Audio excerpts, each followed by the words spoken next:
posting HuffPo articles. Please don't post HuffPo articles for me. HuffPo articles and everything else about, well, maybe not, it's not that bad, or maybe, and I just sat back going, why are these people trying to defend this behavior? I had people actually say, I've done that plenty of times. I've flipped off to cops plenty of times. And these are people who call themselves Christians, and I want to go, have you repented of that? When did you start repenting of that? Is someone going to make a biblical argument here that what this young man was doing was good for him? And good for anyone else? Good for his family? Let's say, theoretically, that he has a mom and a dad at home that work hard, and he's just an Absalom. He's just in rampant rebellion. That's a possibility. I realize that. But is it not far more likely that he's acting out on the examples that have been given to him in the place of what God intended us to have in the family unit? So he's looking to these, I'm not going to name names, but big name artists who live and behave in these ways? Maybe? You think which is more likely? That he's acting out on that, or that he is an Absalom-type rebel against a really good, solid family structure? Which do you think is more probable? Pretty obvious. I talked about the lies that he's told. And touching a little bit on political things here, but I'm just going to be straightforward. The people who have seemingly the biggest impact in what would be probably his community, assuming once again certain things that, well, might be different. Those individuals they make their living out of convincing people they're all victims. And that they're never going to get ahead because of this, because of that, because of the other thing, because of something that happened 200 years ago. And let me tell you one of the reasons why you're not going to hear me apologize for having posted this. Let me tell you why. For me to apologize, those who are demanding this of me, would be for me to throw under the bus, to show direct disrespect to a legion of black men and women that I have come to know over the years, who live lives of godliness, husbands committed to their wives, wives committed to their husbands, committed to raising godly children, who have endured their own people telling them, you're not black enough, you're acting white. And they've put it aside. Why? Because they know that the gospel is colorblind.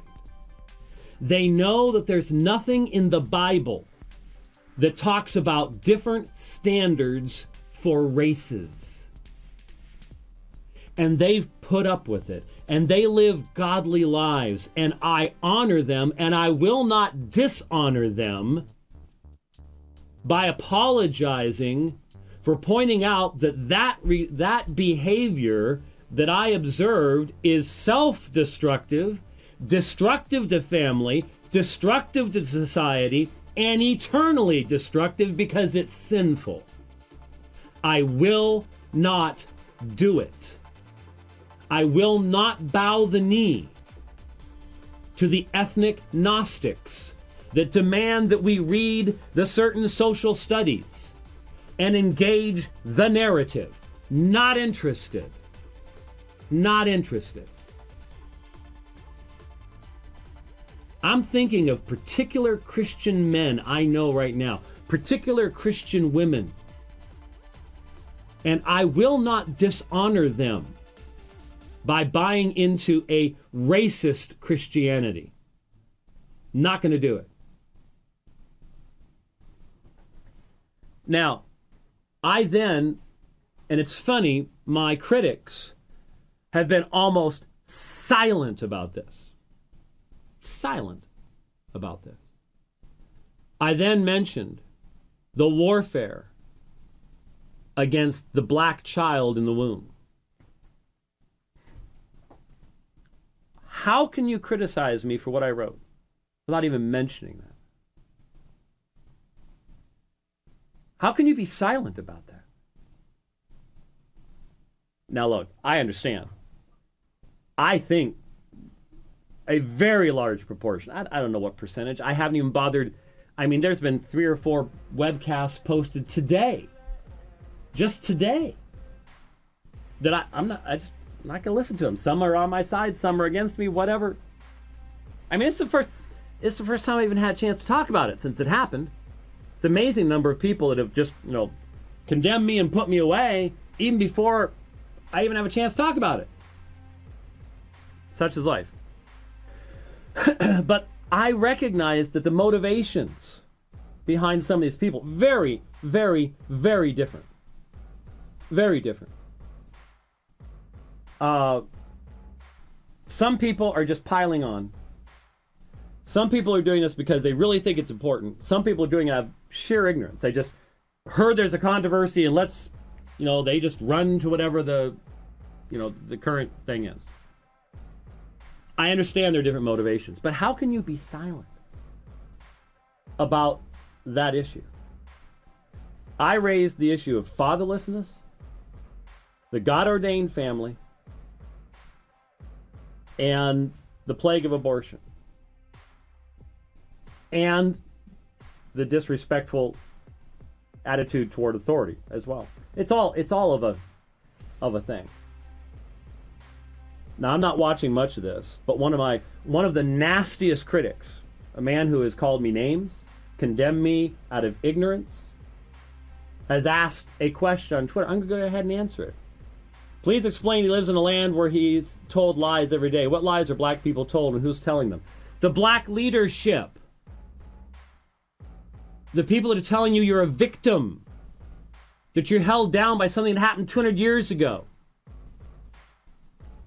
That's who I'm talking about. The Jesse Jacksons of the world. They're the ones I'm talking about. And the crazed white liberals in the university. The yahoos that took over Mizzou a while back. It's all part and parcel of the same leftist, wacko stuff that is just repeated.